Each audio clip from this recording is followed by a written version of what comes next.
Shannon, this was really great. I heard this speech, I believe, once before, and much more polished, much more flowy. It went really, really well. And your hand gestures were really good. Your eye contact was really good. Whatever you did to improve from the last time, keep going, because you can do even better. Great. Thank you. Thank you. Okay, next. Natalie? So I'm going to hand this to you, and then you'll hand it to the next person. Okay. Shannon, first of all, kudos on getting up here and doing a speech you hadn't done in a few months, and I'm going to take somewhat credit for like peer pressuring you to do that. One of the things I noticed about your speech is that you have a very powerful message, and you have several anecdotes that back it up.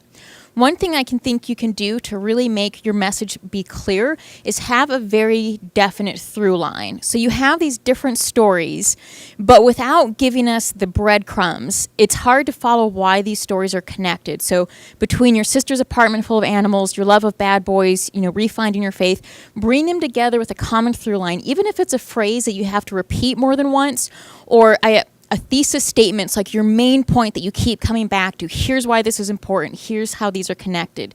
Because you can bring all these different amazing elements together for a very clear message that your audience will take away when they're done.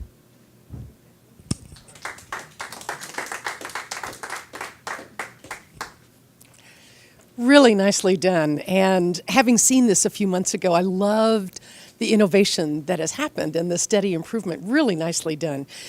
One of my favorite parts of your speech was that there are such exquisite details in there. You've really populated those main points with really remarkable sentences that really stand on their own. And for instance, the anecdote in the parking lot where we were all with you mentally, knowing that it was hard to get used to this coworker, and you'd kind of pre-made up your mind that you might not get along, and to listen to her story, and then you were even humbled.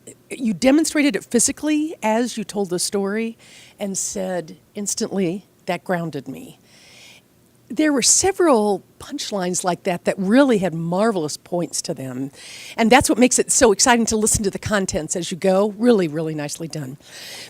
Some of the staging things were where I would find areas for improvement. For instance, when you talked early on, you have two different folks speaking, and you had them in far corners for their two focal points. I think you can bring both of them in, make sure their voices are slightly different, but we don't need to see the side of your face. So bring him right in, closer, distinct, and yet two separate people have a persona in the delivering.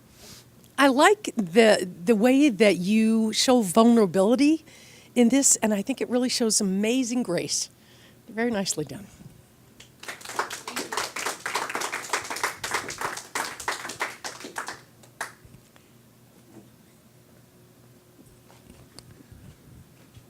Thank you, Shannon. I had not seen this speech before, and I want to applaud you because, first of all, it was very conversational, storytelling, conversational, and there were no inhibitions about your speech. You were open to us all. You showed what I would call vulnerability with grace. So thank you very much. I really enjoyed hearing this. Thank you.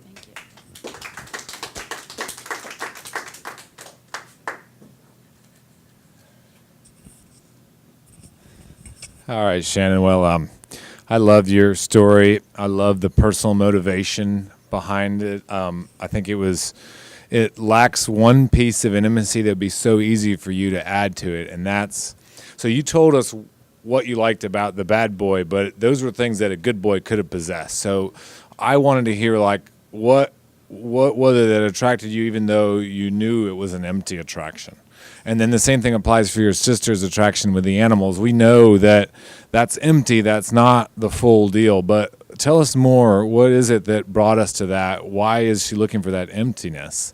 And that will bring out the truth of the real deal that you're urging people to find.